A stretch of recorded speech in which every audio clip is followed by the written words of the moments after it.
there, Latin 1. Let's talk adjectives, all right? So take a look at page 188. Go ahead and read what it says.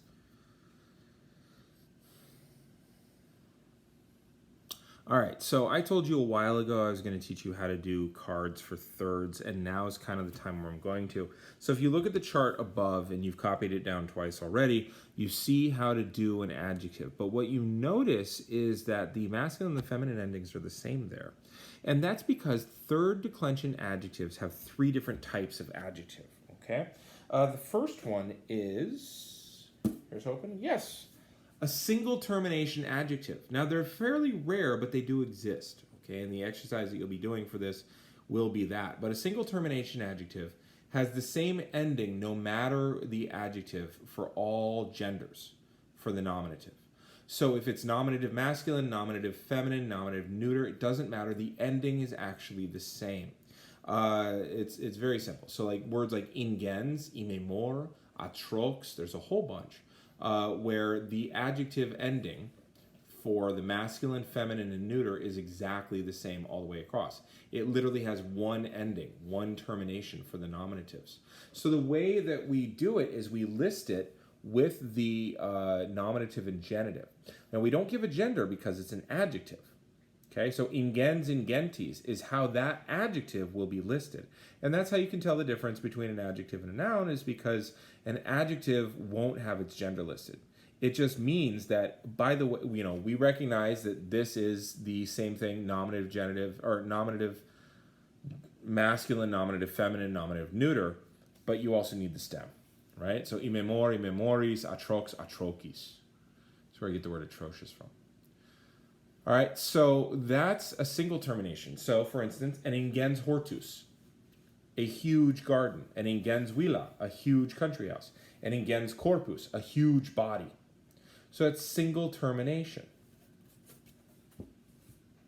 Now, the next kind that we're going to talk about, you can actually see in that chart, and it's the most common kind of adjective in the third declension, and it's called a double termination, okay? A double termination means it has two endings. Masculine and feminine are the same ending, and then neuter. So omnis, omnis, omne. Notice the is, okay? So omnis, omne, fortis, forte, brevis, breve, and this is how they're listed.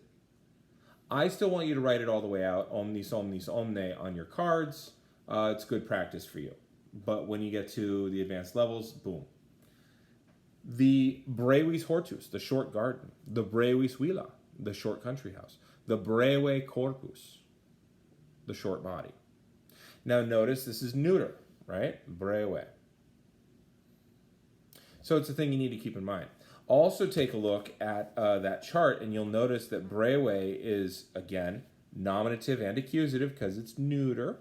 And then you notice that the ablative ends up being an I. So it gets a little bit weird, but that's a two termination, okay? Then we can talk about, you can probably figure out what's next, a triple termination, okay?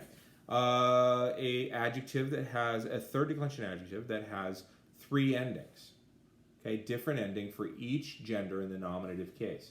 Acer, acris, acre, bitter. Celeber, celebris, celebre, famous. So, the bitter garden.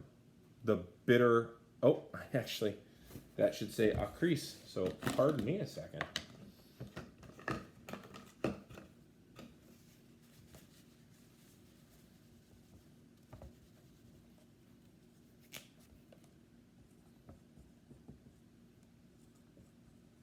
There we go.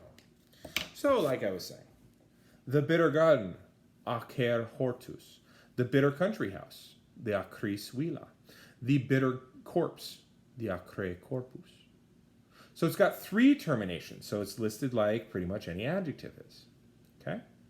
So the termination adjective thing is there's single, double, and triple, okay? Sometimes it's just called a one termination, two termination, three termination. You'll hear both, but that's basically how it works.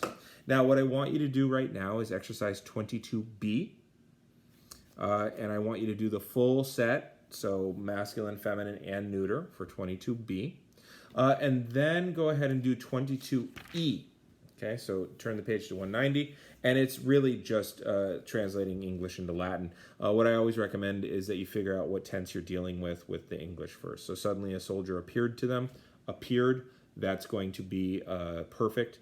So subito miles, and then to them, eis, because that's dative, eis apparuit. There you go, you're done. Okay, no need to do anything else beyond that. All right, that'll do. I'm going to hit the button.